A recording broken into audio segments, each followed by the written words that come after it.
Hey everyone, we're from the Life Biography channel and here is the story of Steve Jobs. Steve Jobs, in full Stephen Paul Jobs, born February 24, 1955, San Francisco, California, U.S., died October 5, 2011, Palo Alto, California, co-founder of Apple Computer Incorporated, now Apple Incorporated, and a charismatic pioneer of the personal computer era. Founding of Apple. Jobs was raised by adoptive parents in Cupertino, California, located in what is now known as Silicon Valley. Though he was interested in engineering, his passions of youth varied. He dropped out of Reed College, in Portland, Oregon, took a job at Atari Corporation as a video game designer in early 1974, and saved enough money for a pilgrimage to India to experience Buddhism. Back in Silicon Valley in the autumn of 1974, Jobs reconnected with Stephen Wozniak, a former high school friend who was working for the Hewlett-Packard Company. When Wozniak told Jobs of his progress in designing his own computer logic board,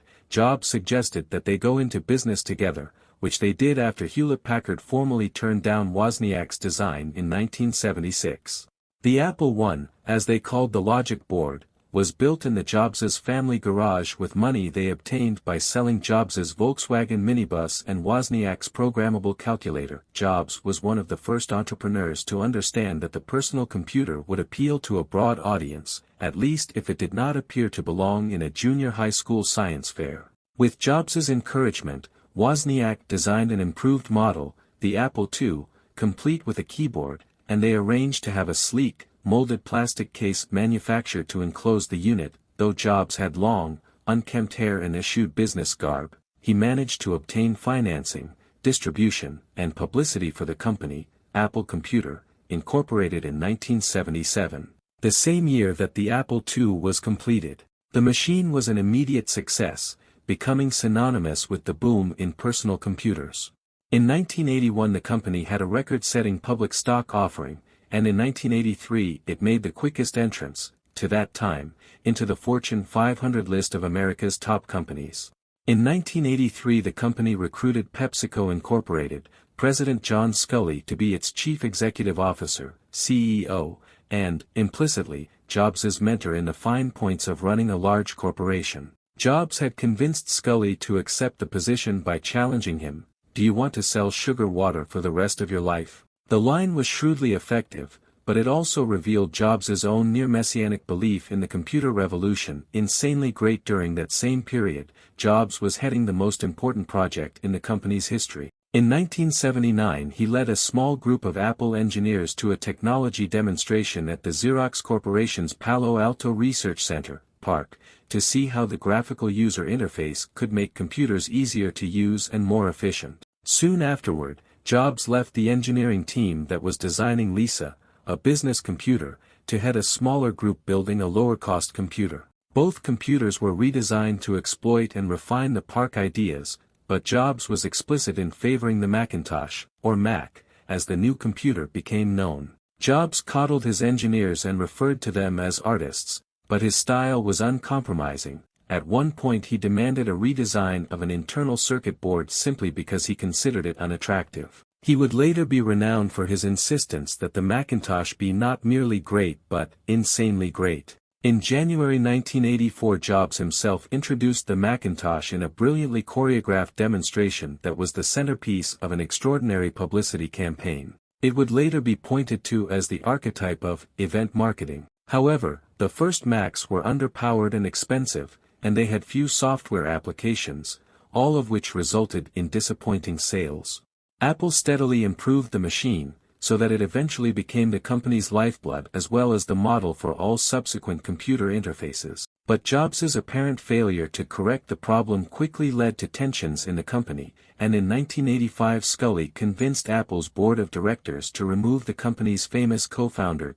Next and Pixar. Jobs quickly started another firm, Next Incorporated, designing powerful workstation computers for the education market. His funding partners included Texan entrepreneur Ross Perot and Canon Incorporated, a Japanese electronics company. Although the Next computer was notable for its engineering design, it was eclipsed by less costly computers from competitors such as Sun Microsystems Incorporated. In the early 1990s, Jobs focused the company on its innovative software system, NextStep. Meanwhile, in 1986 Jobs acquired a controlling interest in Pixar, a computer graphics firm that had been founded as a division of Lucasfilm Limited, the production company of Hollywood movie director George Lucas.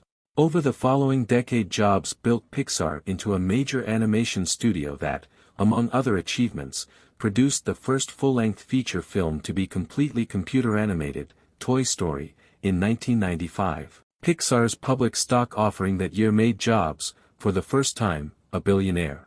He eventually sold the studio to the Disney Company in 2006. Saving Apple in late 1996, Apple, saddled by huge financial losses and on the verge of collapse, hired a new chief executive, semiconductor executive Gilbert Amelio.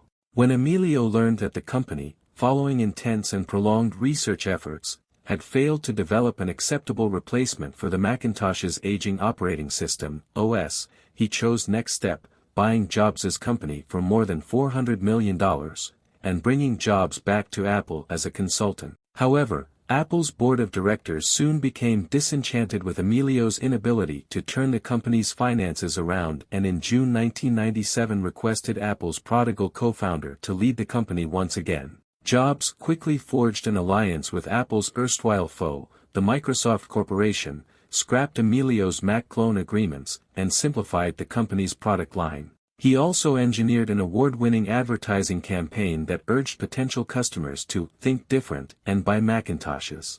Just as important is what he did not do, he resisted the temptation to make machines that ran Microsoft's Windows OS, nor did he, as some urged, spin off Apple as a software-only company. Jobs believed that Apple, as the only major personal computer maker with its own operating system, was in a unique position to innovate. He did.